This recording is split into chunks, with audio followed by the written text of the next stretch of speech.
প্রায় যারা লাফিয়ে পড়তে অভ্যস্ত তারা জানে একলাই লাফতে হওয়াটা ভীষণ বিরক্ত করে। তাই বুদ্ধিমান জাপানের স্কুলের ছাত্রছাত্রীরা বেছে নিল যে তারা সমষ্টিগতভাবে বিদায় নেবে। পুরো ক্লাস হাত ধরাধরি করে স্লোগান তুলল আত্মহরণের।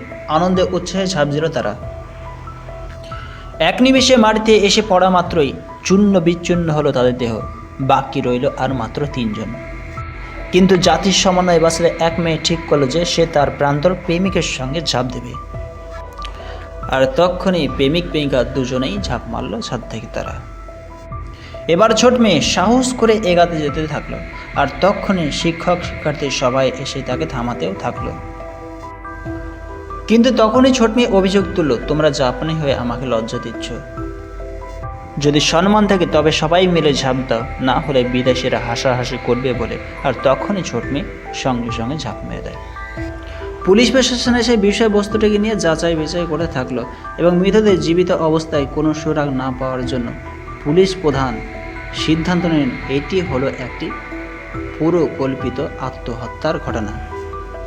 এরপর ছোট মেয়ের মৃতদেহটিকে নিয়ে মর্গে নিয়ে যাওয়া হলো। আর মর্গে শনাক্তকরণ করার পর লক্ষ্য করা যাচ্ছে তার দেহে রয়েছে একটি অদ্ভুত ধরনের প্রজাপতির ট্যাটু। জানা গেল যে সে ট্যাটু করেছে রহস্যময় একটি মেয়েদের দল, যে দলকে খুঁজে পাওয়া যাচ্ছে না।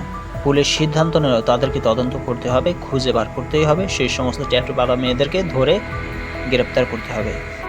যত সময় অতিবাহিত হচ্ছিল ততই কিন্তু মৃত্যুর সংখ্যা আস্তে আস্তে বেড়েই যাচ্ছিল, যার ফলে পুলিশ সম্পূর্ণভাবে ঘাবড়ে যাচ্ছিল।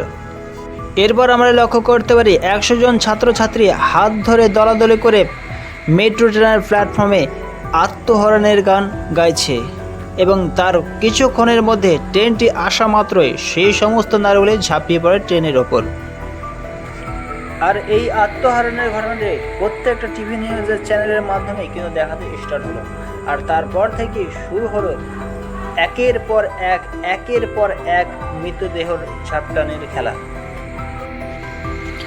কেউ ছাদ থেকে লাফ মারছে, কেউ জ্বলন্ত আগুনে মাথা ঢোকাচ্ছে, কেউ আঙুল কেটে ফেলছে, কেউ ট্যাবলেট খেয়ে মারা যাচ্ছে।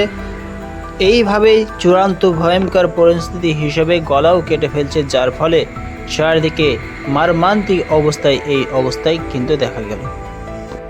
আমরা একটি বিষয়বস্তু লক্ষ্য করে থাকি, জাপান হলো একটি নাস্তিক প্রধান দেশ এবং নাস্তিক প্রধান দেশের কোনো প্রকার ভগবান হয় না।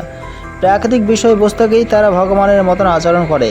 আর যার জন্য কোনো জাপানি যখন সুসাইড করে তারা এক সময়ে একটি নির্দিষ্ট সময়ে একসঙ্গে সঙ্গবদ্ধ হয়ে কিন্তু ঝাঁপ মেরে থাকে বা সুসাইড করতে দেখা যায়। যেমনটা এই মুভির থ্রিলার গল্প হিসেবে আমরা সকলেই বাস্তব চরিত্রটি জাপান হিসেবে কিন্তু দেখতে পেলাম।